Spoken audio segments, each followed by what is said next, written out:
Ladies and gentlemen, the President of the United States.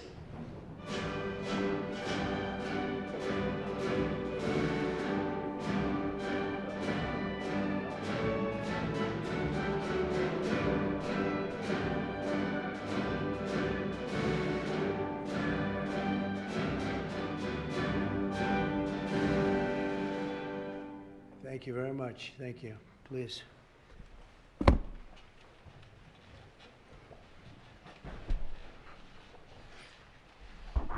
It's a great honor to have all my friends here.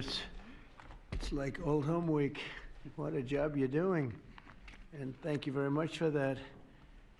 We want to begin by thanking the people that have done such a great job at the White House. They have been doing really incredible work during a shutdown. I don't even know if they're supposed to be working, but they wouldn't miss a day. So I just want to thank everybody for that very much. And we're here today to discuss a sweeping, unprecedented, and historically successful operation that my administration has carried out in recent weeks to arrest, prosecute, and permanently remove members of foreign drug cartels from American soil. And the people gathered around this table are the ones that are doing it, and in this room. Some of them sitting a little behind. Some of them, I'm surprised, are not actually at the table. You people should be very insulted by that. But you've done a great job back there. On my first day in office earlier this year, I signed an executive order to officially designate the drug cartels and savage transnational gangs as foreign terrorist organizations. It was my honor to do so. And on that same day, I also signed an order directing the creation of the Homeland Security Task Force to bring together all federal, state, and local partners to achieve the national policy goal of eliminating the cartel presence in America once and for all. And the results are, and it's early, and the results are spectacular. Led by ICE and the FBI, this task force includes the Department of Justice, the Department of War, DHS, the intelligence community, ATF, the DEA, the U.S. Marshals, and the state and local agencies in every part of our country. Other than that, we don't include too many people. That's a hell of a group, isn't it, huh? When you think of it. That's not a group you want against you. Certainly not at one time. In addition to the task force members, we're pleased to be joined by representatives of law enforcement at every level, the highest level, actually, but every level, including National President of the Fraternal Order of Police, Patrick Yos. Where's Patrick? Patrick, thank you, Patrick. Thank you for the endorsement, too. That really hit it off. I would have gotten 98% anyway, but it was still good to have your endorsement. Thank you, Patrick. I don't forget those things. President of the National Sheriff's Association, Chris West. Chris? Thank you, Chris, very much. Great, good job. Major Cities Chief Association Executive Director Laura Cooper. Laura, thank you, Laura, very much. Major County Sheriffs of America Executive Director Megan Noland. Megan, thank you. Thank you very much. And President of the National Border Patrol Council, my friend, and a very good speaker, by the way. Whenever he gets up and speaks, I say, that guy can really speak. I don't know. I don't want him to run for office. I want him to stay where he is. Paul Perez. Paul? Thank you, Paul. Where is Paul? Hi, Paul. What are you doing over there, Paul? Good job. Good speaker you are, though, Paul. I mean it, too. You've made some incredible speeches, and all from the heart, too, right? Some great ones. Today, you'll hear details from my national security and homeland security teams about the extraordinary historic achievements of this new Homeland Security Task Force since it became fully operational last month in all 50 states. The job they're doing. What we inherited from this past administration is like disgraceful. In a matter of weeks, the task force has made the largest number of arrests of cartel leaders, operatives, and gang members in American history, more than 3,000 and counting. That includes members of the ultra-violent New Generation Cartel, the Sinaloa Cartel, the LNFM Cartel, MS-13 Cartel, and you know MS-13, the gang, and Tren de Aragua, another beauty. That's a group of real garbage we have to deal with, that we shouldn't have to deal with. These are, in addition to the massive numbers of dangerous criminals my administration arrested nationwide since January 20th, numbering over 120,000. It's a record, and 120,000 criminal arrests. Thank you very much. Unfortunately, for 4 long years before I took office, the last administration allowed the cartels and their operatives to frankly take over our country, to freely infiltrate America and all the communities nationwide. Along with transnational gangs, these groups have unleashed more bloodshed and killing on American soil than all other terrorist groups combined. These are the worst of the worst. It should now be clear to the entire world that the cartels are the ISIS of the Western Hemisphere, in addition to their monstrous violence, such as cutting off heads, burning their enemies alive, and burning innocent people alive, too, by the way. The cartels control large swaths of territory. They maintain vast arsenals of weapons and soldiers, and they use extortion, murder, kidnapping to exercise political and economic control. Thank you very much, Joe Biden, for allowing that to happen. Biden surrendered he just surrendered our country to the cartels. Don't worry, it gets better. We're taking it back. It's really fast at levels that nobody's ever seen before. But what we had to put up with, what we inherited, was just a disgrace. And while Biden was president, if he was president, I think the Autopen was president, not Biden, nearly 100% of those who infiltrated our southern border did so because they were personally approved. They admitted they were just what happened, assisted by the most dangerous and violent criminal organizations anywhere on the planet. The worst people on the planet they allowed into our beautiful country. Under the Trump administration, we're finally treating the cartels as the core national security threat that they really are. The cartels are waging war on America, and just as I promised in the campaign, we're waging war on them like they've never seen before. All you have to do is turn on your television and you'll see what's happening to them.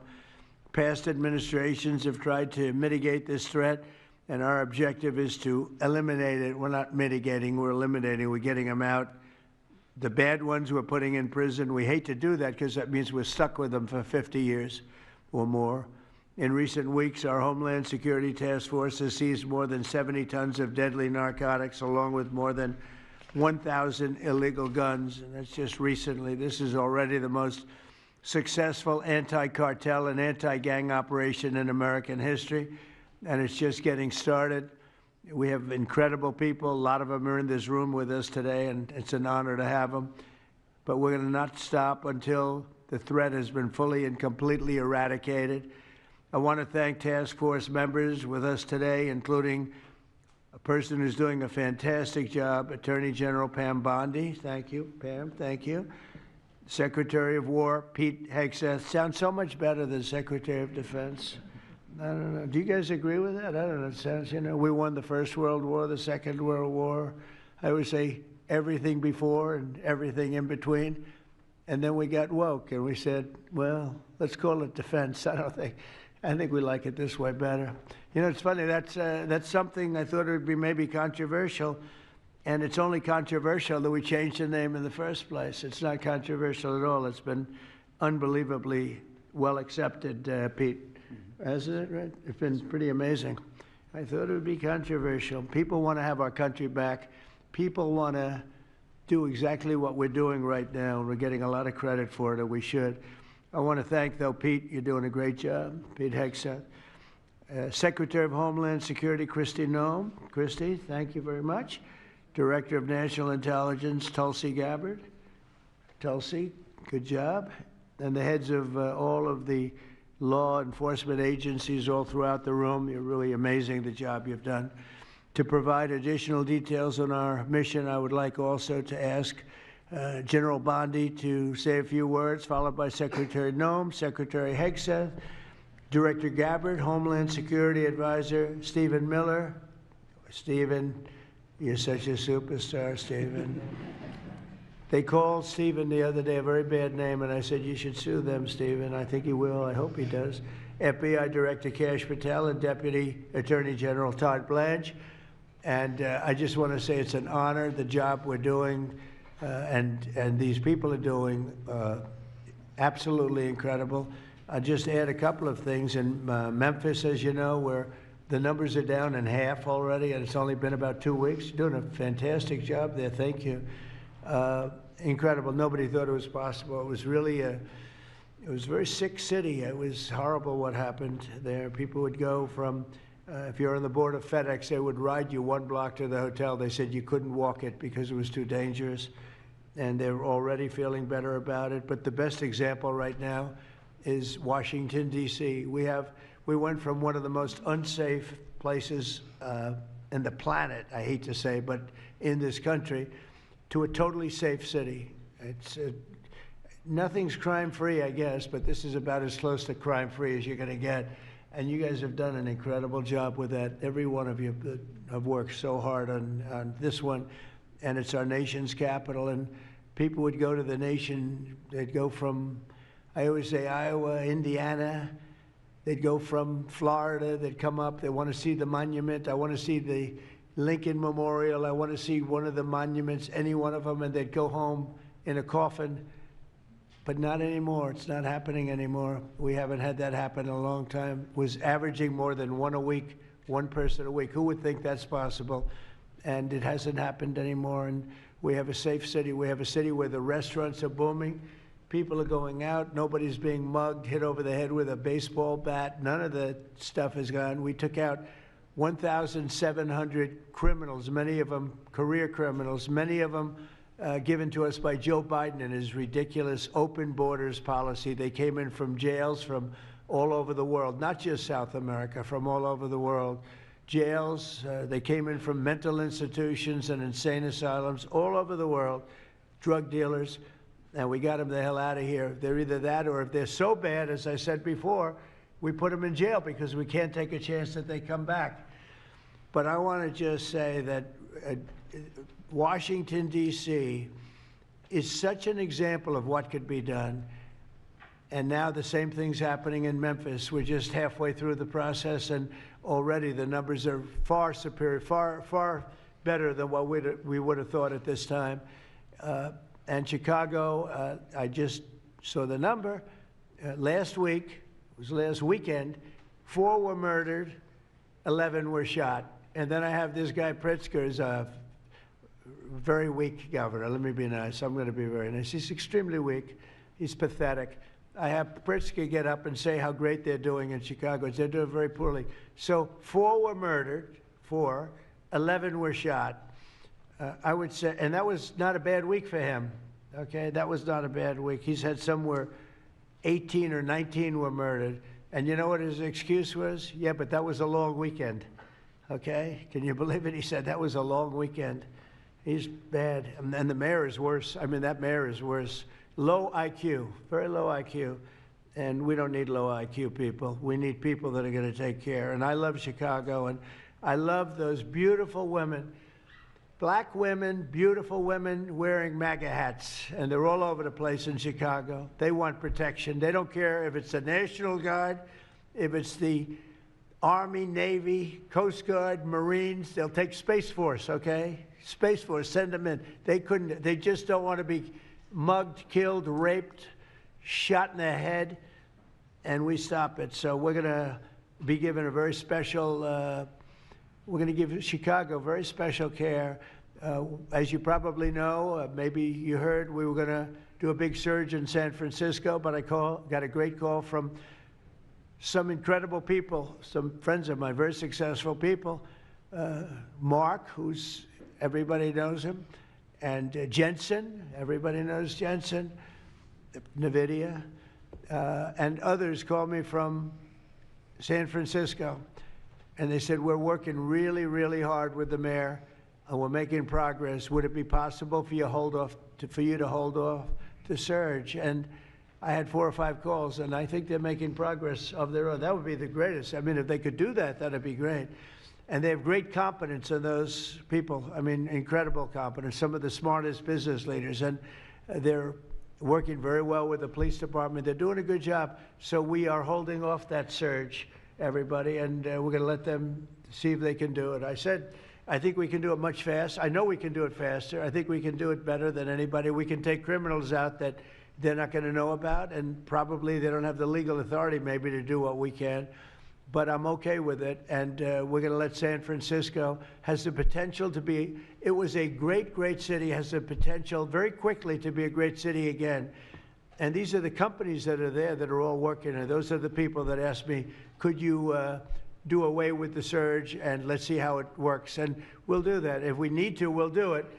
But it's possible that we won't need to, and we will be focusing on other places like Chicago, and we'll have Chicago taken care of very quickly. But just remember, 11 people shot, 4 people murdered, okay? And that was this weekend, and that was Chicago. And then you'll see Pritzker get up and talk about, well, we have it under control. They don't have it under control. Just the opposite, it's getting worse. So we'll take care of, as soon as we give the go-ahead, which is all I have to do is give the go-ahead. We won the big court case the other day on the National Guard. That was a good case. Same thing with Portland, speaking of that, because that's where we won it. But, I mean, I looked the other night, Saturday night, Portland is like burning to the ground, and these people are saying, it's just friendly stuff. The whole place is burning to the ground. So we'll take care of that one. That's like an insurrection more than it is anything else. That's crazy. Portland's crazy. And then you listen to these radical left people talking about it's really okay. You're seeing things. You're really seeing things. So we're going to take care of Chicago. We're going to take care of Portland. We're going to take care of Memphis. We're proud of D.C. There's nothing to take care of anymore, but we're not going to let it ever go bad. It's never going to happen again, our nation's capital. And with that, I'm just going to tell you that Pam Bondi has done a fantastic job. And Pam, would you say a few words, please? Thank you, President Trump, and thank you for your leadership. And this is all about collaboration. And around this table, I'm looking around this table, we all work so well together. I don't think another administration in our nation's history has worked so well together. We talk constantly, Secretary Noem, Tulsi, Pete, constantly, but also all of our agencies working hand in hand, and that's why this is so successful. And these people around this table are working 7 days a week, 24 hours a day, even though the Democrats have tried to shut down the government. Terry Cole, I'm laughing because you're around the clock, you're all over the world. Director Patel, you're unstoppable what you're doing around this country. Gowdy Serralta, U.S. Marshal, Rob Sakata and Dan Driscoll wearing your ATF hats. Rob, I was on the texting, Todd Blanche and I were on the texting you at 1 a.m. on cases. I mean, that's how committed all of these people are to just keeping all of our citizens safe. And that's what it's all about. And this project is the brainchild of Stephen Miller.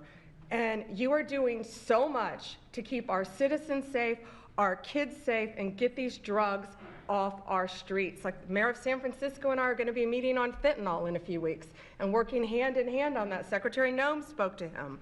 But the results of this last month have been historic. As the president said, in the last month, think about this, 3,200, more than 3,200 violent gangs and drug dealers have been taken off the streets. Off the streets.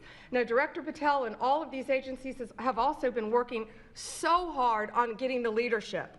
But we are getting all the gang members off the streets and the drug dealers, Sinaloa, CJNG, MS-13, and more, TDA. 91 tons of drugs have been seized as a result of this task force. We tried to put this in perspective for you. This would be filling 4 18-wheelers. 4, all the drugs just in the last month that have been taken off the streets. 58,000 kilos of cocaine. Think about a big backyard swimming pool. That would fill 1.5 swimming pools. Just the powder cocaine that has been removed, saving lives this last month, thanks to all of these people around the table. 2,300 kilos of fentanyl powder and 2.1 million fentanyl pills off the streets. And as the president said, more than 1,000 illegal guns. The Biden administration was, for way too long, all of these great law enforcement officers surrounding the table were not able to do their jobs. What they've said is now they've been uncuffed. They can do their jobs now. We've been watching transnational gangs grow in our country, become organized, set up infrastructure in all of our states, but no longer under President Trump.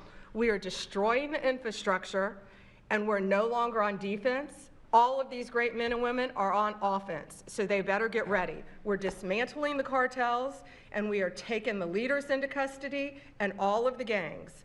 We are going to supercharge this work. This is not a pilot program. This is permanent. We are here to stay. And Secretary Hegseth, we couldn't do this without you and the Department of War. Thank you all so much for everything you're doing around this table, working tirelessly. And President Trump, thank you for giving them the ability to do it. Thank you, Pam, very much. Thank you. Mr. President, since the year 2000, we have lost over 1 million Americans to drugs, to overdoses, to these cartels that have proliferated that kind of a disease on our people and have gone to war with our next generation of Americans. When you signed the executive order that was protecting the American people from invasion, what you did is that you took these cartels and gangs that we've known for decades and you declared them to be what they really are, and that's terrorists. You declared war on them, and you didn't say we were just going to fight them. You said we are going to destroy them.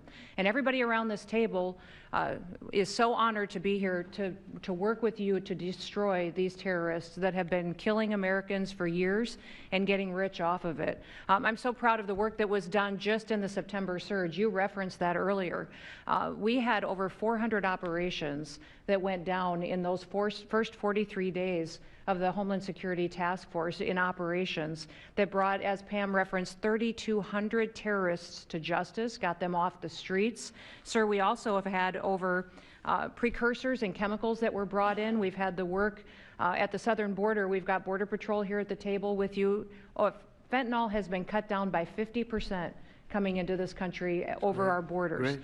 We've continued to work not just nationally, but internationally and on our maritime borders as well. The ICE agents that have so much violence against them and threats against them, sir, they get up every day ready to work with this task force to be able to keep people safe. And then we've got Coast Guard, who's been doing just a ton of our incredible interdictions out on the seas and the waters in cooperation with operations that you've targeted in the Caribbean with the Department of War. And sir, I just want to thank you for the leadership you put at this table, for your cabinet members, for Stephen Miller, for putting this in place to make sure that what you did when you consolidated the Homeland Security Task Force, you took 1,000 other task forces that were already established in the federal government and you streamlined them into this room, into this group right here, so that we can look at each other in the face every day and say, what's our problem? How do we address it? How do we fix it? And then we go to work together with our arms linked to do exactly what you told us to do. And that's not just protect the American people from invasion, but to kill these terrorists. You gave us the task to eliminate them, destroy them, so that they can't destroy the next generation of Americans. So thank you, sir. Thank you for the people you put around this table. Thank you very much. That's a great job. Thank you. Pete? Yes, sir. Well, thank you, Mr. President, for your leadership. Chief, likewise, Tulsi and Todd and Dan and Pam and Christy and Stephen and Cash. I mean, I could go around the table. From the Department of War, we are thankful and grateful for the incredible effort that your agencies put in. And we could not be more proud to stand shoulder to shoulder with you, not superficially, not kind of over here, but front and center on the Homeland Security Task Force, right there with you. Because our department has spent over 2 decades defending other homelands, and we're very proud to be defending our own. And if you talk to the troops down, say, on the southwest border, Mr. President, morale is sky high and continues to be, because they're proud to be defending their own communities, their own state, and their own country. So when that executive order was signed, the mission was clear: protecting the American people against invasion. And so the Department of War went straight to the southwest border. We still have 10,000 troops there. We have national defense areas. We're standing alongside the Border Patrol, and we've locked that border down, 100% control of the southwest border. You stop the invasion. And then we're proud to be going on the offense, counter-cartel operations. And it's not counter-cartel, as was mentioned. These are designated terrorist organizations, foreign terrorist organizations. Our generation spent the better part of 2 decades hunting Al-Qaeda, hunting ISIS. Well, as the president said, this is the ISIS, this is the Al-Qaeda of the Western Hemisphere. They intimidate, they terrorize, they extort, They poison the American people. The president's right. Every boat we strike is 25,000 Americans whose lives are saved because of the drugs that were headed in our direction. So our message to these foreign terrorist organizations is we will treat you like we have treated Al-Qaeda. We will find you, we will map your networks, we will hunt you down, and we will kill you. And you've seen that evidence in the maritime domain, whether it's in the Caribbean or in the Pacific with the last 2 strikes. We know exactly who these people are. We know what networks they work with, what foreign terrorist organizations they're a part of. We know where they're going, where they originated from, what they're carrying. And they know we know. And that will soon start to change the calculus of these boats. So the critique of this is, of course, as often is the case, wrong. We know our authorities. It's locked tight. And we're going to treat them like foreign terrorist organizations on the offense. So the Department of War is not going to degrade or just simply arrest. We're going to defeat and destroy these terrorist organizations to defend the homeland on behalf of the American people, making the jobs of law enforcement safer in the process, making the communities of Americans safer in the process. We think it's a very core mission of the Department of War, and we're proud to be here, Mr. President. Thank you very much, Pete. Thank you. Tulsi, please. Yes, thank you, Mr. President. The key reason that you are hearing about these incredible effects is, number one, the team that you've assembled here and the leadership and the tone that you have set, first and foremost, about keeping the American people safe. The intelligence community plays a critical role in being able to support our law enforcement at the federal, state, and local level to make sure that they are armed with actionable intelligence to be able to actually go after those who threaten the safety and security of the American people. Mr. President, under your leadership, for the first time, there is a newly created National Intelligence Fusion Cell at the Office of the Director of National Intelligence, National Counterterrorism, that has a very simple purpose: to make sure that we have two-way intelligence sharing of actionable information between the intelligence community and law enforcement. I want to talk briefly about 3 successes that we've had just here in the last few weeks, Mr. President, through the success of this interagency fusion cell. Just this last week, our National Counterterrorism Center supported, through actionable intelligence to both U.S. law enforcement as well as Mexican law enforcement, the arrest of a Sinaloa cartel boss, El Plato, in Juarez, Mexico, as well as his top 3 money launderers. In a separate and recent successful interagency operation, NCTC worked closely with the U.S. Marshals Service that led to the arrest of another dangerous Sinaloa cartel member responsible for tracking a huge amounts of cocaine and hundreds of thousands of dollars in this single incident with drug proceeds through his network. And I'll say the last example I'll share is probably the most insidious, was providing intelligence to the Mexican law enforcement that led to the arrest of a CJNG cartel-affiliated baby trafficker called La Diabla. Her whole money-making operation was centered around luring pregnant women, performing illegal C-sections, harvesting organs, and selling newborn babies. Mr. President, it's your leadership that has made all of this possible. I can tell you, in the midst of this government shutdown, our folks, like everyone around this table, are working 24/7 without pay and eager to get after this because they believe in your leadership and the mission that you have presented to them. Thank you, Mr. President. I'll hand this off to Homeland Security Advisor Stephen Miller, the leader of this task force. Let me just say, Mr. President, that this country was going to die without you. This country was going to actually die without you. That's what we were facing in 2024. We've been invaded for 4 years. Our communities were sinking. Our public safety had gone to zero. Cartels were running entire communities. Sex trafficking, child trafficking, labor trafficking was out of control. Overdoses were out of control. The cartels were claiming more and more territory. City services were buckling.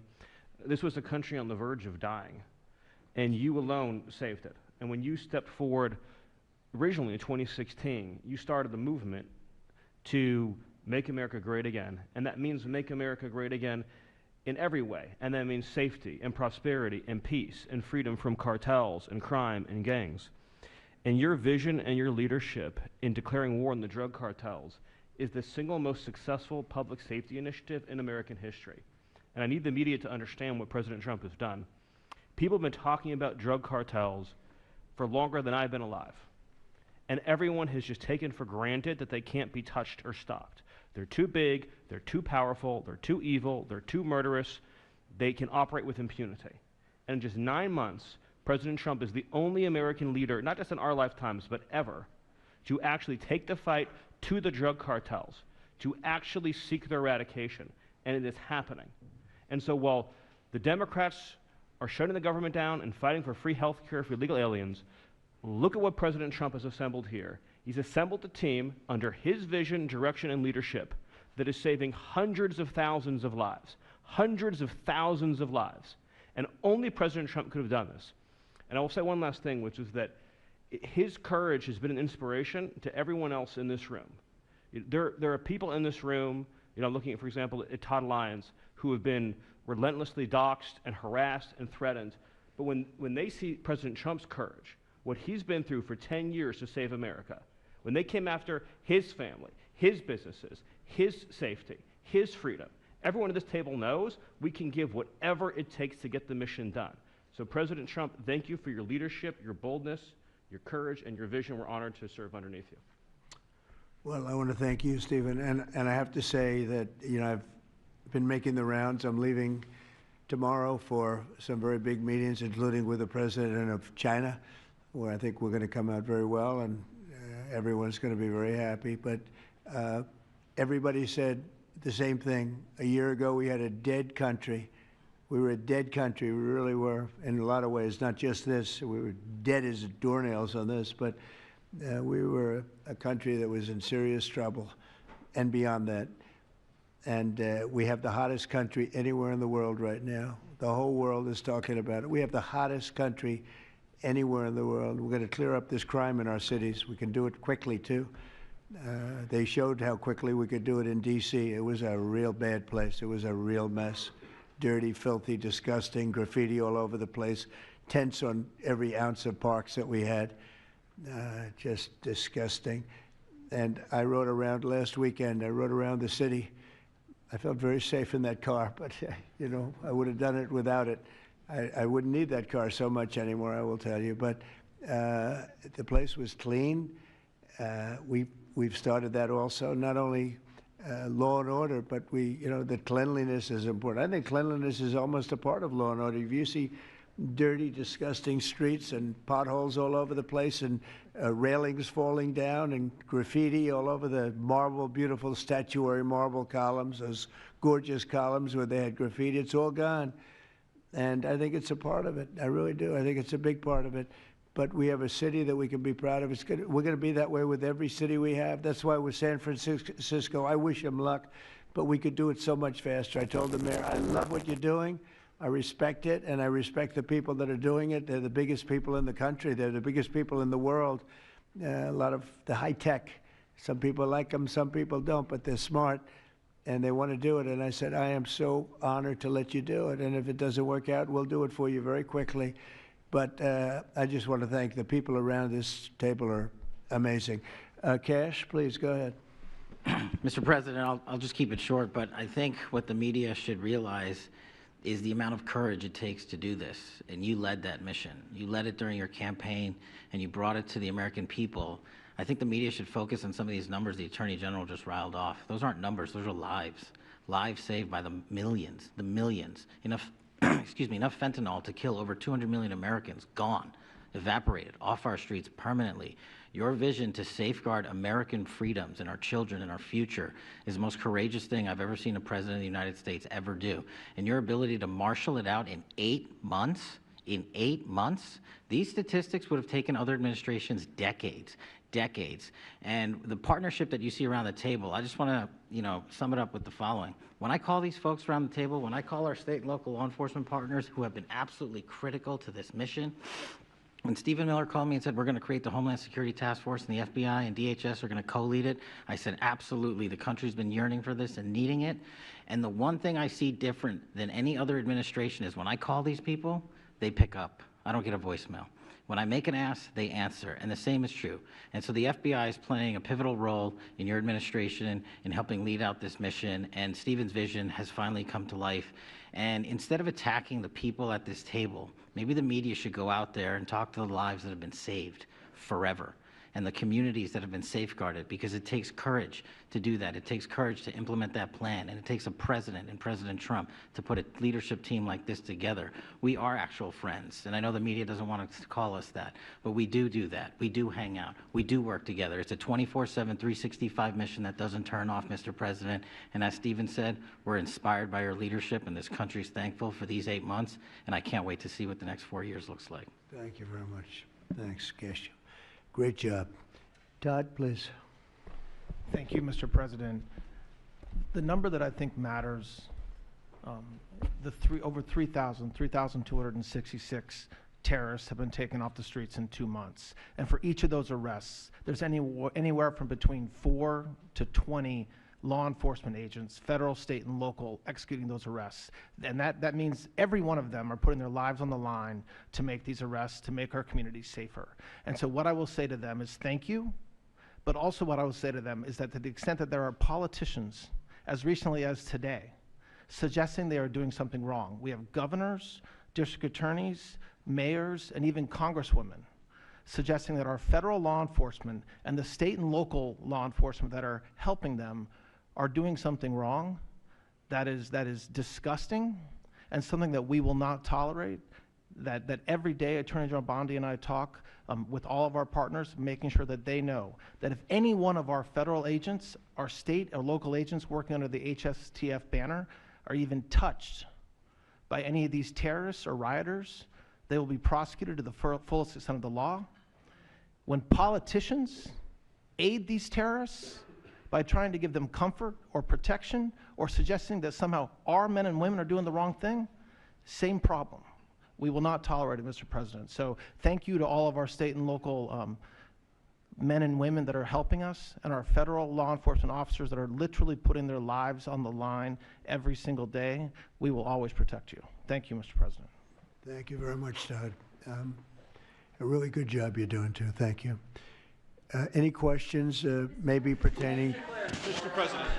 How about pertaining to this for a little while? And whoa. Would you have any questions of these incredible people? Mr. President. Mr. President. Yeah, go ahead, please. Go ahead. Mr. President, thank you. Mr. President, thank you. Good to see you.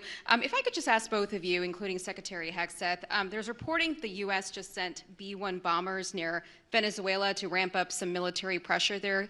Is that accurate, and can you tell us more about that mission? No, it's not accurate. No, it's false. But we're not happy with Venezuela for a lot of reasons, drugs being one of them, but also they've been sending their prisoners into our country for years under the Biden administration. Not anymore. We have a closed border. We had actually nobody for the last 4 months, I guess 5 months. They report nothing. They report zero. I don't know if that can be possible, but we'll accept it, right, fellas? But we have closed borders. We have people coming into our country, but they only come in legally. We have the strongest borders we've ever had. We might have the strongest borders of almost any nation right now. And that's a big difference from what it was 2 years ago when everybody was pouring in. But we're very unhappy with Venezuela because of what they've done. They've emptied their prisons into our country. Nobody can do that. Only a stupid person would have accepted it. And that's what we had running our country, very stupid people. So we're not happy with Venezuela, I will tell you. Yeah. Mr. President. Mr. President. Thank you, President Trump. Go ahead. You okay? Yes.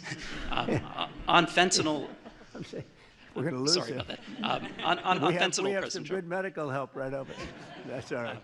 On fentanyl, according to CDC data, nearly 330,000 Americans died over the past 5 years from fentanyl. That's 1 in every 1,000 Americans who died. It's more than that, but that's all right. Yes, It's I more. know you think it's even more. I'll be discussing that with President Yes, Xi. so that's actually my question. I figured it was. I was wondering, since it mostly comes from China and has caused such carnage in the U.S., what are you going to say to convey the seriousness? And also a second question for you or Secretary Hegseth. Is there any evidence that China is now smuggling fentanyl through Venezuela to bypass U.S. and Mexican port controls? They are doing that, yes. But they are paying right now a 20% tariff because of fentanyl. That's billions and billions of dollars that they're paying. We're actually, on November 1st, the tariff on China goes to 157%. which is record-setting territory. And we don't want that because it's not sustainable for them. They can't sustain that. We don't want them to have to go through that. So a meeting with President Xi, and I would say we have some big issues, like with the farmers and various other things, but the first question I'm going to be asking him about is fentanyl. And if you think about it, they make $100 million. Think of this. They make $100 million selling fentanyl into our country, $100 million. They lose $100 billion with the 20% tariff. So it's not a good business proposition. It's $100 billion approximately that they have to pay. It's a big penalty to make $100 million. So I think they want to do something. They want to put it on the list. It's on the list. It's one of the things we're talking about, and I'm putting it right at the front of the list. So they pay a very big penalty for doing that, and I don't think they want to be doing it. And we'll see what happens at the end of next week, because I'll be meeting next week, as you know, along with we're stopping in Malaysia, we're stopping in South Korea, we're stopping in Japan. I'm meeting with President Xi actually in South Korea. So it'll be the first thing on the list. Yeah, please. Yes, Mr. President. On the drug boats, sir, has there been any discussion about capturing one so that you can show the amount of narcotics? We know everything about them. Yeah, Jennifer. We know everything about them. We know where they're coming from, who they're coming with, generally who's in the boat. I'll let Pete discuss it a little bit, but they have incredible intelligence. And, you know, usually when you see 5 engines, I've never even seen that before, but when you see 5 engines on a boat going about 65 miles an hour, loaded up with white powder in silver cases, generally speaking, that's not a good sign. They're not going fishing, right? And you don't see any fishing rods, right? So, Pete, I'll let you discuss that a little bit, please. Well, yes, sir. Likewise, generally you don't see fishing in submarines either, sir. So the U.S. military, as I mentioned, nobody better in the world at mapping networks, identifying who's connected to who inside terrorist organizations. It's just the media is used to hearing that when it pertains to Afghanistan and Iraq and ISIS and Al-Qaeda.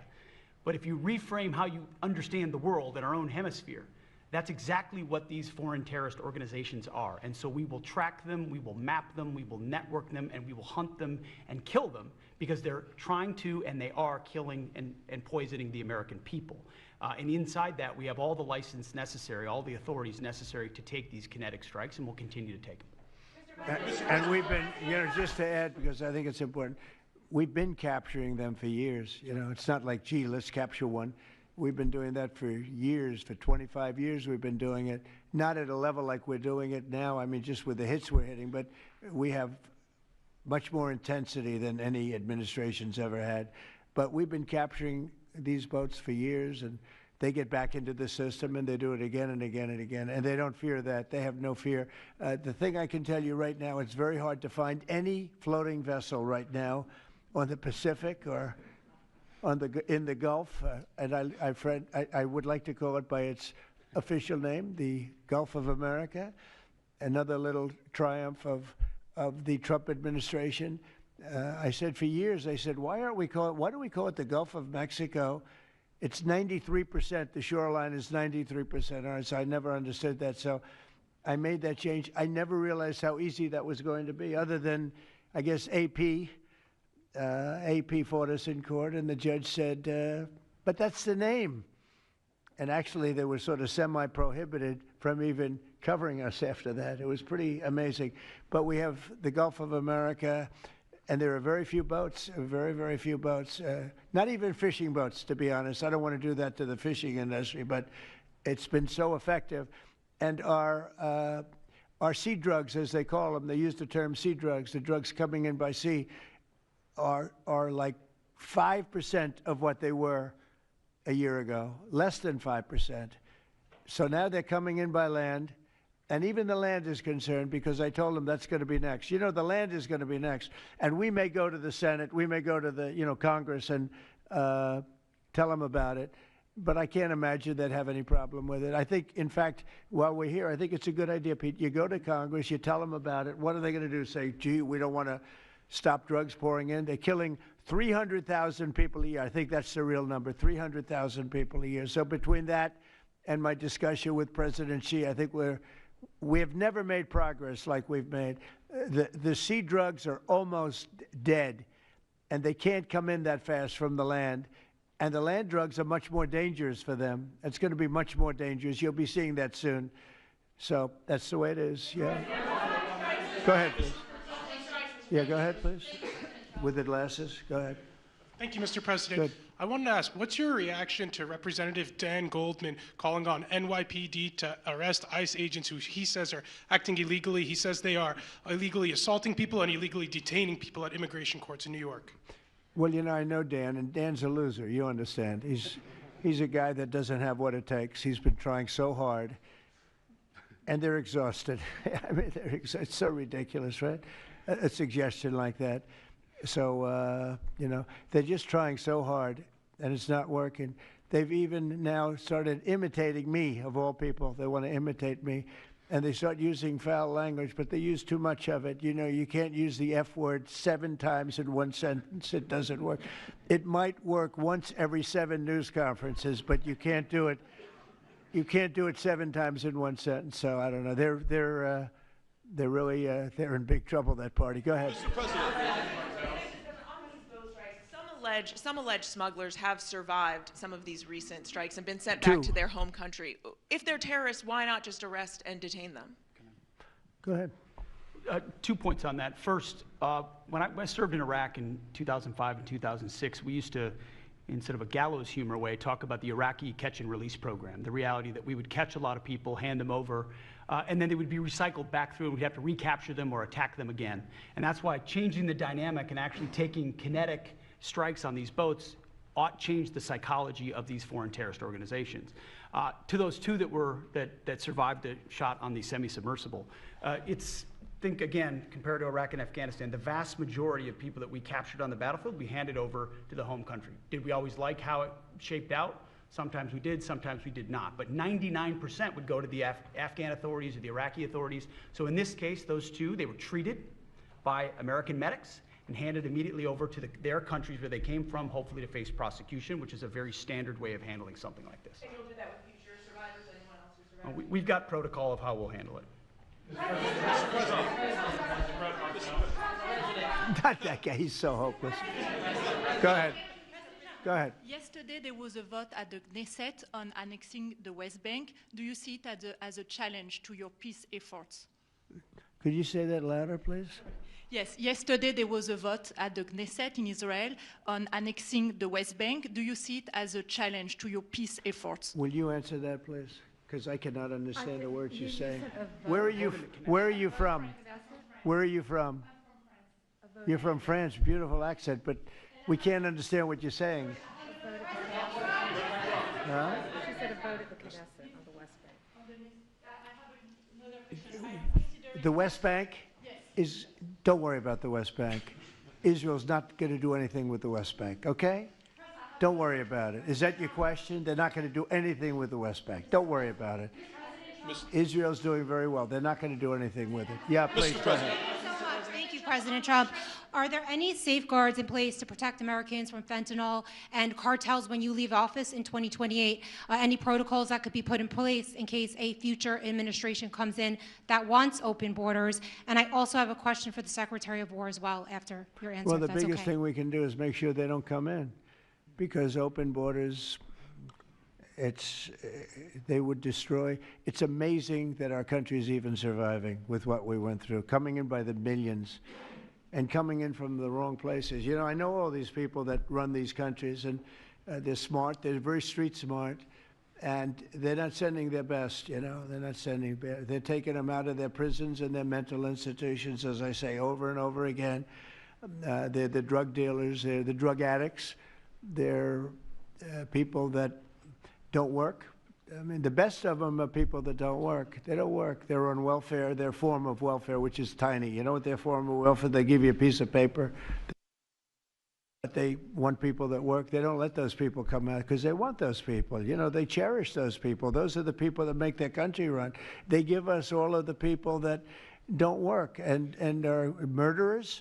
11,843 murderers came in. 11,800. Many of them committed, more than 50% committed more than one murder. Now, why do we want them? Why would Biden and that group of thugs that he had working for him, why would they accept these people? Why would he accept? Nobody understands it. You know, they say maybe they wanted the vote, but I did great with the Hispanic vote, but these are people from all over the world. Why would they do it? So one question, no matter what I do, I can't, you always like to know the opponent. You have an opponent. What are they getting at? And usually you can. Why would they allow 20 million, maybe 25 million people into this country, almost all of which, but most of which should not have been allowed into our country? It's one of the great enigmas. What they've done to this country should never be forgotten. In history, should never, ever be forgotten. And now it looks like we're going to have a communist mayor in New York. That'll be a lot of fun. But remember this, they have to go through the White House. Yeah, please, go ahead. Today you pardoned the founder of Binance. Can you explain why you chose to pardon him? And did it have anything to do with his involvement in your Which one? family's? Who is that? The founder of Binance. He has an involvement in your own the family's recent crypto one, yes, business. I believe we're talking about the same person because I do pardon a lot of people. I don't know. He was recommended by a lot of people. A lot of people say that, are you talking about the crypto person? Yes. A lot of people say that he wasn't guilty of anything. He served 4 months in jail, and they say that he was not guilty of anything, that what he did, well, you don't know much about crypto. You know nothing about nothing, you fake news.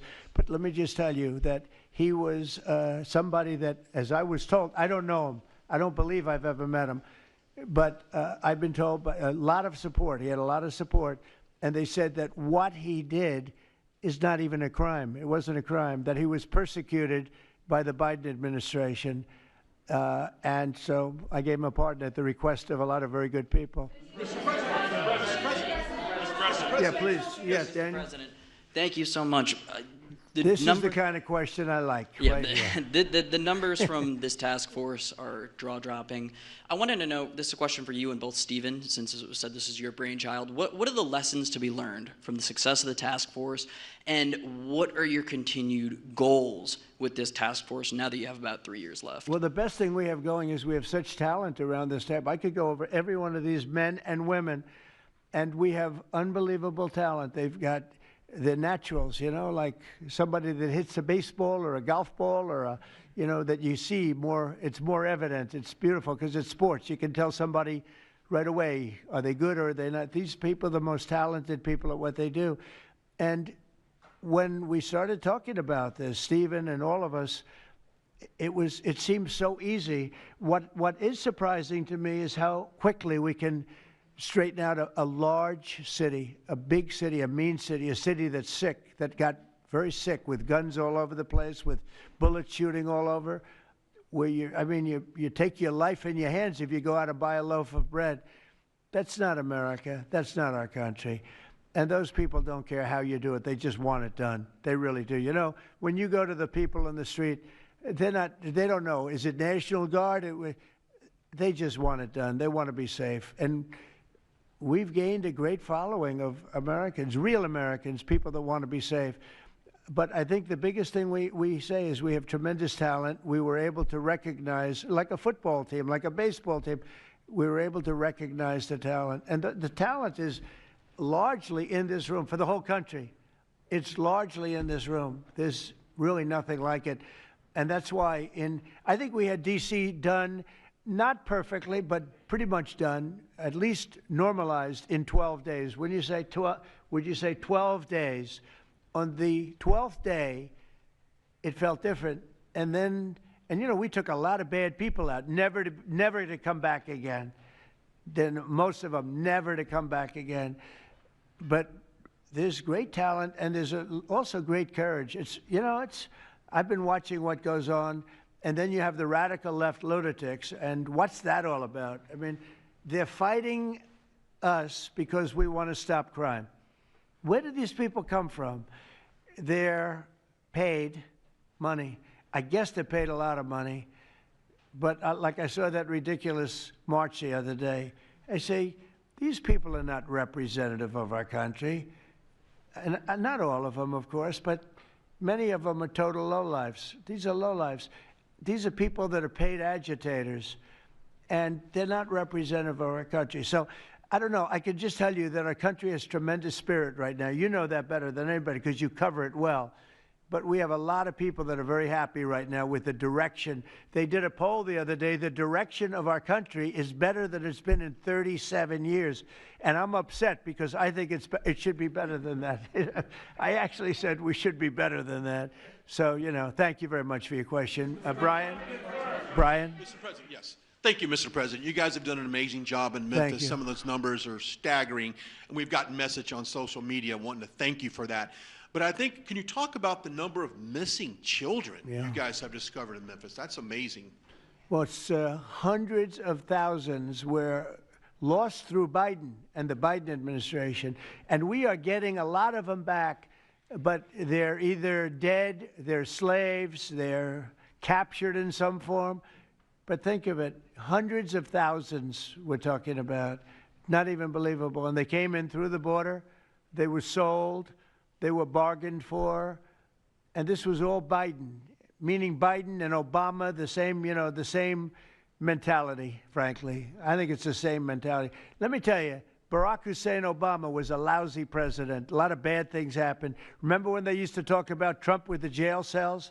Well, he built the jail cells for the children. He built those jail cells. Remember that came out? But, sir, they were built in 2014. You remember when that came out? After me going through that stuff for about 2 weeks, and then they found out it was Barack Obama that built those jail cells. No, these people they were bad leaders. I hope we don't have it again. I hope we don't have it again because, you know, our country's come back a long way, but it can only withstand so much, and we don't want to ever go through that again. We never want to have open borders again. We don't want to have men playing in women's sports. We don't want to have transgender for everybody. We don't want that. We want to have a great country with low interest rates, nice housing, great education, a strong military, the basics. Yes, please. In last night's New York City mayoral debate, Zohran Mamdani said he would close Rikers Island if elected. What kind of impact would that have on public safety? Well, it's not good. I guess it's not a very nice place, but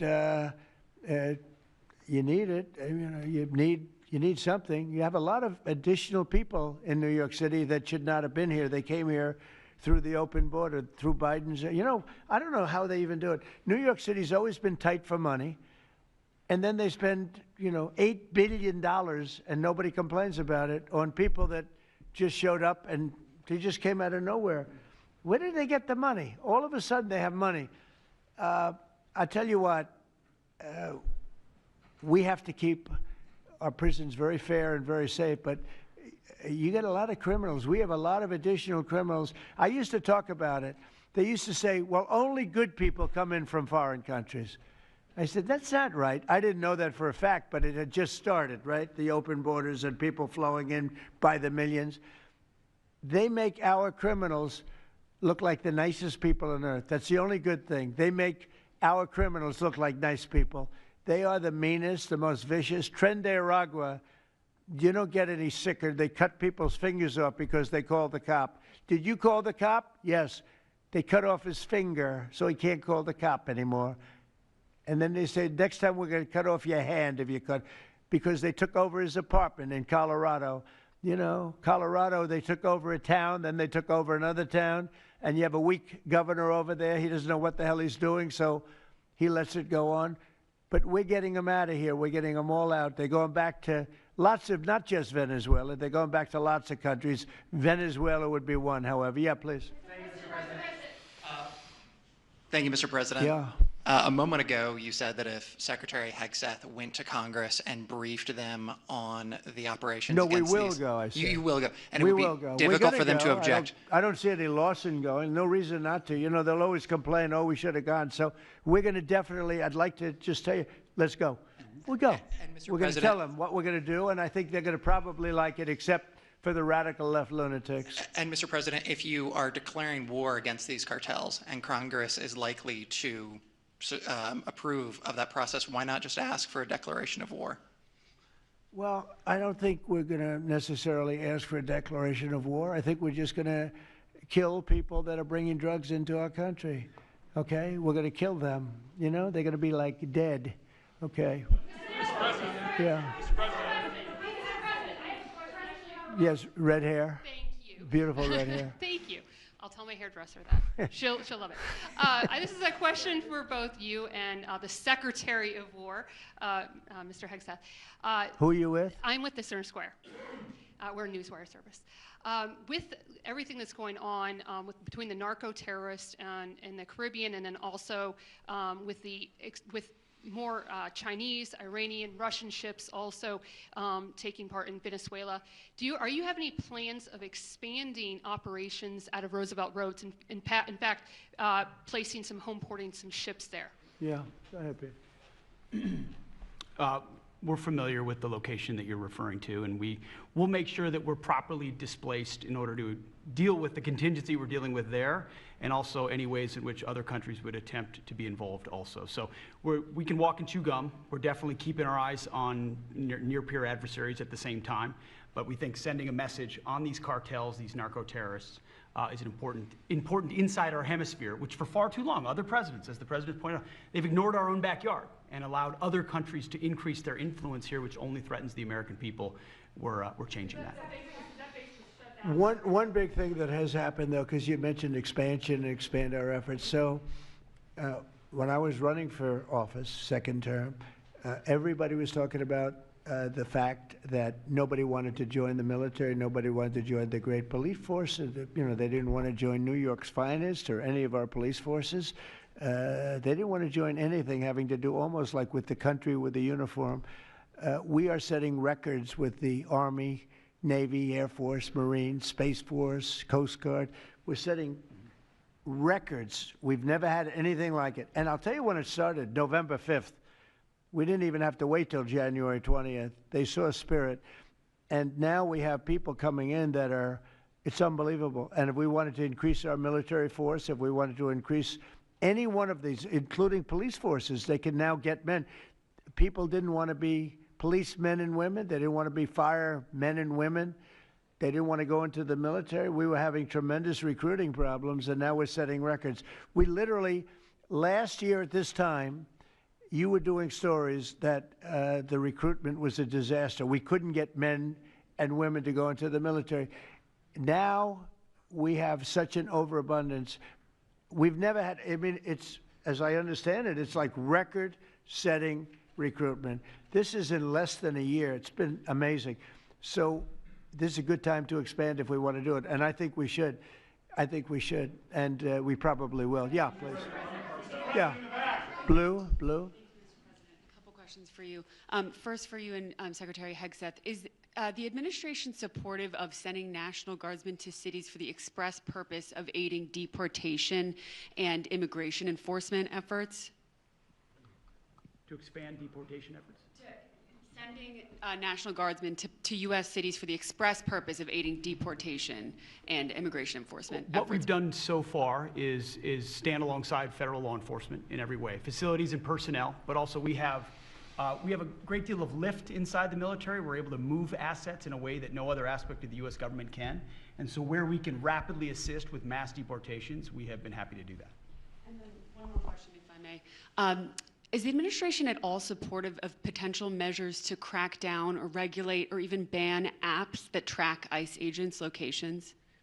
What do you mean by that? Like specific apps that are used to track the location of ICE agents? I guess we'll do that. I'm not a big app guy. I'm not into that too much. I think Pam might be it. Let's go. Yes. Give me a good answer there. Yes. These organizations, President Trump, are coming in and they're apps to track our federal law enforcement officers, and it jeopardizes their lives, where they're going to be, their location. And we've actually been working really well with the tech companies who have been cooperating because they don't want our law enforcement officers to get injured. So yes. Well, I mean, I see it with ICE, where they're having, you know, where they define where they live, who they are. And, you know, I didn't have a big view on the mask, but I now understand why they should wear masks. I think it's very dangerous for them not to wear masks. They can do whatever they want. I notice some do it and some don't, but it's pretty dangerous. But when you look at, you know, you talk about that question, I think it's very dangerous, and I think you're coming down on that very hard, right? Yeah, please. Sir, Mr. President. Go ahead. Thank you, sir. When you were running for re-election in 2024, you released a video statement where you made this exact promise to show no mercy on the cartels and employ every military asset necessary to combat them. In that same video, you also said that you plan to expose all the bribes and corruptions with politicians and the cartels. We're doing that. Has your we're task trying to force do been that. looking into that in American politicians? Yeah, where the money's coming from. Because you see it. Like even that garbage deal they had this weekend, which was embarrassing to them, and the crowds were much more, the crowds were not big. Those crowds were not big at all. But when you look at signs, and they're all made beautifully, the yellow signs, I saw the yellows, the blues, but they're all made professionally in a printing shop, looks like on Madison Avenue someplace. Some guy is paying for all that stuff.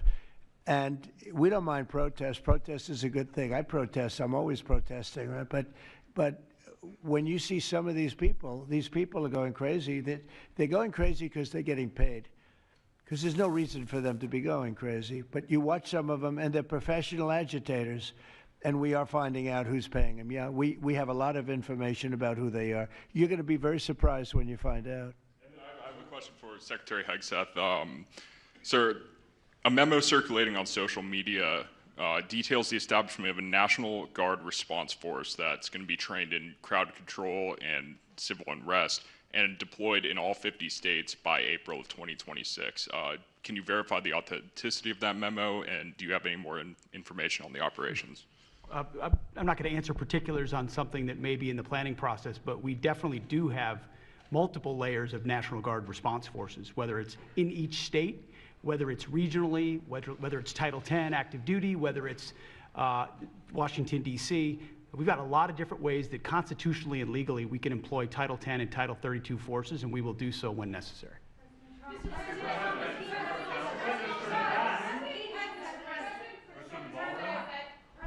you. President Putin basically said today that Russia is immune from U.S. sanctions. He said that it would not impact the Russian economy in any serious way. Is he good. wrong? I'm glad he feels that way. That's good. I'll let you know about it in 6 months from now. Okay, let's see how it all works out. Yeah, go ahead, please, Blue. One about the shutdown. I'm Taylor Poplars with Spectrum News. The same day you established this task force back on January 20th was the same day you pardoned the January 6th defendants. Yeah, very proud of that. Yeah. Just last weekend, one of them was charged with allegedly threatening to kill House Minority Leader Hakeem Jeffries. And a big theme of this task force has been allowing law enforcement to do their job and holding accountable people who go after law enforcement.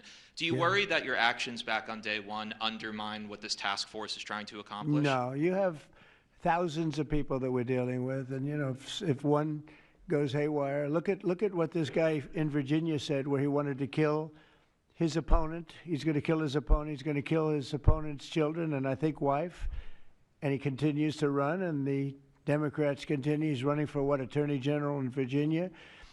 Look what he said. So now, do you think all Democrats should be prohibited from living anymore? I mean, think of what he said. He's going to kill his opponent, and he's going to kill the children of his opponent, and I think the wife. I said, this guy's sick. That is a sick guy.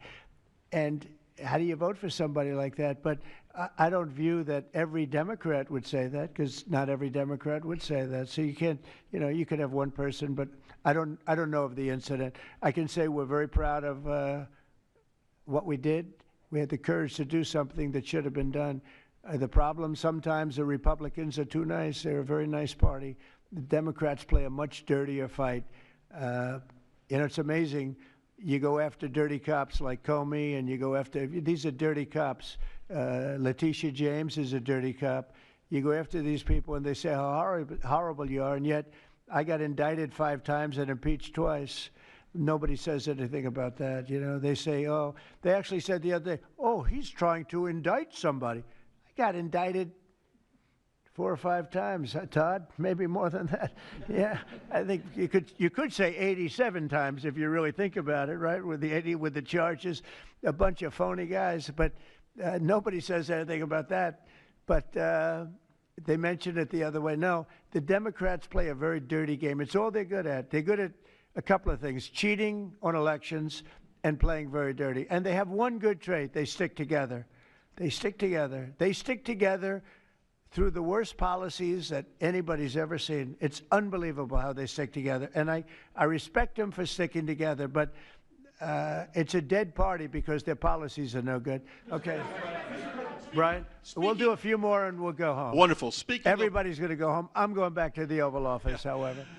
Speaking of Democrats, there's a report that there's a grand jury on Adam Schiff for apparent mortgage fraud. If he is indicted, should he step down as a U.S. Senator? Well, you know, I'm not going to comment on that. I will just say Adam Schiff is one of the lowest forms of scum I've ever dealt with in politics. He's a horrible human being, very dishonest person. I have no idea what's going on. You tell me that he's going to be indicted. I don't know. You could ask Pam. I don't know if she could say it. Probably you are allowed to say it, but I wouldn't know about that. I can only tell you he's a very bad. I think he's actually a sick person. Do you want to talk about that? We're not going to comment on any grand jury that's open. We can't legally. I don't know. By the way, I hope it's true, but I don't know anything about it. Yeah, please. Oh, millions of dollars, yeah. Well, I also give, I give a lot of money to the White House. The White House is, as you know, I give my salary. And I usually like to steer it to the White House because this house was a little bit abandoned. First of all, for 4 years, you had a guy walking around that didn't know where the hell he was. And this house was not taken care of the way it was supposed to be. I take very good care of property. I was very good at that. And you'll notice the floors downstairs, I paid for them. Marble, the most beautiful marble you've ever seen. The white floors down in the palm room, which were... They look like they came out of, I don't want to lose because they're big supporters of mine, Home Depot, so I'm not going to say bad, but they did come out of a box from Home Depot about 30 years ago. They were all broken, but now they have the most beautiful floors, the most beautiful lights and chandeliers. I think most of you, Brian, you've seen that, right? Yes. How beautiful is that? And I take care of it. So I spend millions of dollars on this building, taking care of it. It was not properly maintained. And now it's starting to gleam like it should. It should really gleam. And you should go down and visit the Presidential Walk of Fame. Have you seen it? It's quite good. I'm sure that a lot of people coming to the White House, it's hot. It's very hot. But it's really a tribute to the presidents, past presidents of our country. Yeah, please. Mr. President. Yeah, behind you, please. Yeah, go ahead. Thank you. So on Monday, a question for you as well as Secretary Noem. On Monday, Mayor Karen Bass of LA and Representative Robert Garcia, they held a press conference and they called for an investigation into DHS, accusing them of unlawfully arresting U.S. citizens and racially profiling and only arresting people because, in Robert Garcia's words, they look like me. He's a Hispanic individual. Do you have a response to that? Are you asking me that question? You as well as Secretary Noem. They are arresting bad criminals, and they're really good at it, too. I look at the numbers, they always like to say that, oh, you're arresting this and that. Then when you check it, you find out, geez, almost every single time, and, obviously every once in a while they may get one wrong, but they always correct it. They're able to correct it. But they are arresting really bad people. They're arresting people that kill, people that would cut your throat and not even care about it. These are brave people, and it's very dangerous. And if they go even a little bit too far, they get into trouble, which is a shame. I protect them, but they get into trouble. But they're arresting very serious criminals, and they're getting them out of here. Okay, one or two more. Doug, do you have a question? I'd love to have Doug have a question, our great photographer, because he's such a great guy, and he might be the most talented person over there. I don't know. Go ahead. Let's hear your question. This guy's a real beauty. On the cartel strategy, hearing you talk about it as a war, hearing Secretary Hegseth talk about defeating and destroying and the comparisons to ISIS and Al-Qaeda, those efforts took American troops being engaged in foreign countries. Do you think that's ultimately where this is headed with the cartels, having American troops in countries like Venezuela? No, the cartels are very bad. They have a lot of bad people coming in. They were interviewed recently, and they were asking people what their problem was, and one guy said, yes, I'm up for murder. Didn't know what he was saying, obviously. You know, I'm sure his lawyer was not thrilled with his statement, but no, they're rough people coming into those cartels. Those cartels are rough. You look at what happens, the trip up is horrible, especially for women. They're being killed, they're being raped at levels that nobody thought even possible. In my opening speech, I mentioned that, but in a very light way. I mentioned the word rape. Then I found out that you take a look at what happens in those cartels. It's horrible what's going on. And we're doing the world a big service by just telling them, you know, you don't have too many cartels now because they know when they get up here, they're going to be stopped. Under Biden, they were just flowing into the country. It didn't matter what you were, where you came from, what you looked like, what your record. They didn't check records. Millions of people came into this country that should not be in our country right now. We've gotten a lot of them out. It's the single biggest problem that we were given. Inflation, I've already taken care of. Economically, the country is the strongest it's ever been. Thank God for tariffs. If we didn't have tariffs, we'd be a third world nation. But thank God for tariffs. We're the richest nation in the world now because of tariffs. And we're able to economically protect ourselves, and we're able to really protect ourselves from a national security, situation. But we have cartels that, somebody came up with the word cartel. I won't tell you who that person was, but you got a lot of bad people in the cartels. And you could look at a country like Mexico, and I really respect the president. I really respect a lot of the people over there, but a lot of the leadership. But they are in fear in their own country because those cartels are running those countries, okay? And that includes Colombia. Colombia is a drug den. It's a drug den, and it has been for a long time. You got a lousy leader over there right now, bad guy, a thug. But they make cocaine at levels that we've never seen before, and they sell it back into this, and they're not going to get away with it much longer. We're not going to put up with it much longer. Colombia is very bad. Mexico is run by the cartels. I have great respect for the president, a woman that I think is a tremendous woman. She's a very brave woman. But Mexico is run by the cartels, and we have to defend ourselves from that. Go ahead. Let's go with you. Go ahead. Let's listen to this beauty. Shutdown by the time you return from your trip to Asia? Do I expect to have it resolved by the time I return? I don't know. I said long ago we shouldn't have been in this problem. This was September 28th. It came due in Biden's regime, and before the election, September 28th, and they pushed it off into the future. And I was running when they did that. And when you're running, but I did say, what the hell are they doing? That and debt ceiling. They also pushed the debt ceiling past the election date, so that would mean the next president has it. But I did say that I think the Democrats have gone totally crazy, and you don't know what they're going to do because they don't care about the people. They don't. I really think they have no leadership. They have a lot of very low IQ people. Jasmine Crockett is a low IQ person. A lot of them are. I don't want to insult too many of them, but a lot of them are.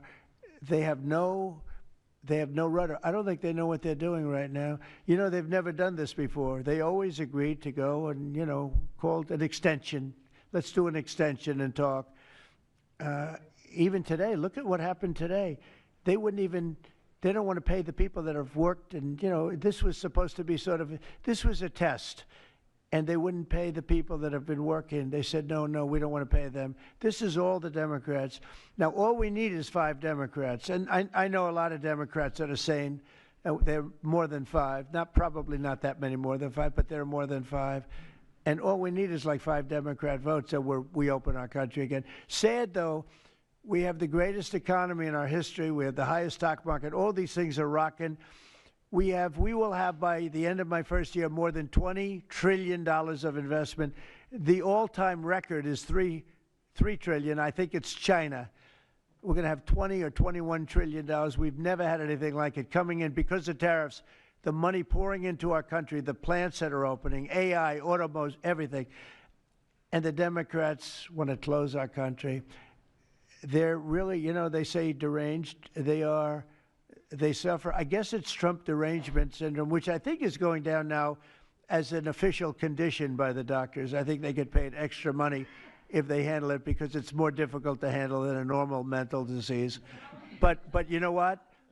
They really should approve an extension, get the country back to work, get the people paid.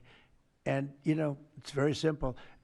You just don't know what's going on. There's something wrong with them. Yeah, it's sad, actually. Have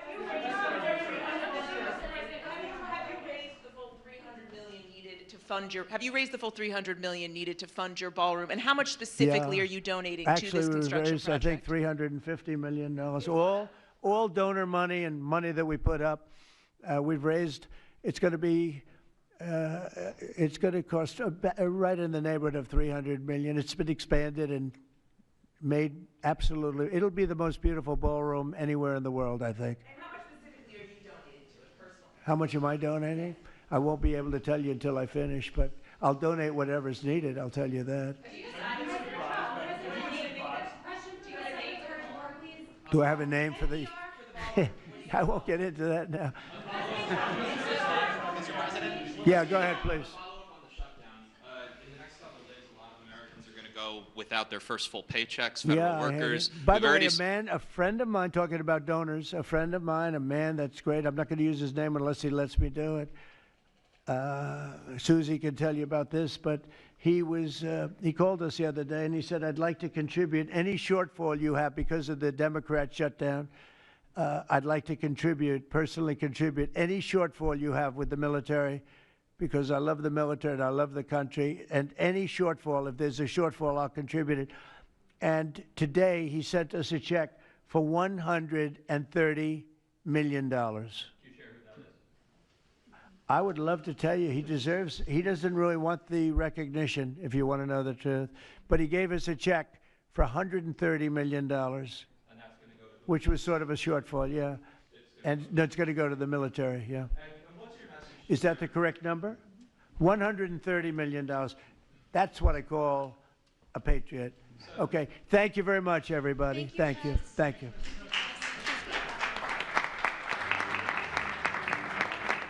Thank you.